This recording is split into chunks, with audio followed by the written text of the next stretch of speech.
Salutations distinguées à tous les madridistas du monde entier. J'espère que vous allez bien. Avant de commencer cette analyse très importante, dites-moi dans les commentaires dans quel pays vous regardez cette vidéo. Votre soutien est essentiel pour faire grandir la communauté madridista sport à travers le monde. Aujourd'hui, on a beaucoup d'informations brûlantes autour du Real Madrid, et honnêtement, la situation commence à devenir préoccupante à plusieurs niveaux.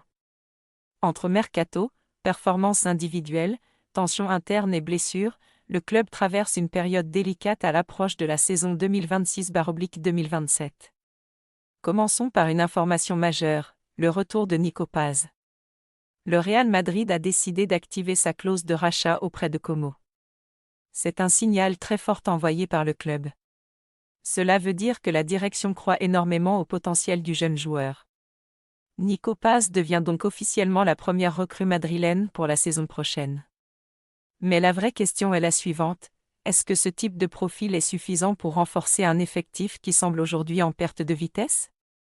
Le talent est là, mais il faudra du temps, et le Real Madrid n'est pas un club qui aime attendre.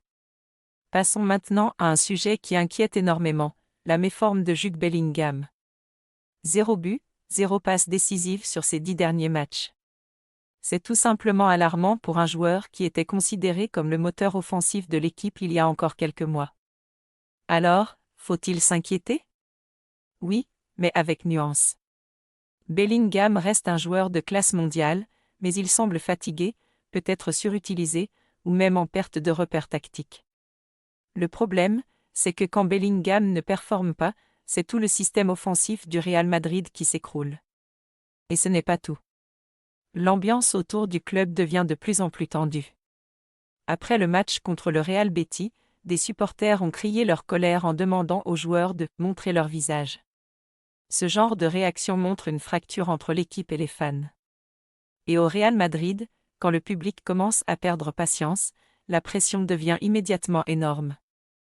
L'histoire du club nous a montré que personne n'est intouchable. Autre point très préoccupant, les tensions en interne. La relation entre Kylian Mbappé et Álvaro Arbeloa ne serait pas au beau fixe. Et ça, c'est un problème majeur. Mbappé est censé être le leader offensif du projet, mais s'il y a des conflits avec le staff, cela peut rapidement affecter ses performances et son intégration dans le collectif. On parle d'un joueur qui a besoin de confiance, de liberté, et surtout d'un environnement stable pour briller. Si cette relation se dégrade davantage, cela pourrait devenir un véritable feuilleton médiatique. Dans le même temps, le contexte est encore plus compliqué quand on regarde les blessures. Eder Militão est officiellement forfait pour la Coupe du Monde de la FIFA 2026. Une énorme perte pour le Brésil, mais aussi un signal inquiétant pour le Real Madrid. Militão va subir une opération, ce qui signifie une longue période d'absence et probablement une reprise difficile. Et quand on connaît l'importance d'un défenseur central dans la stabilité d'une équipe, c'est un coup dur.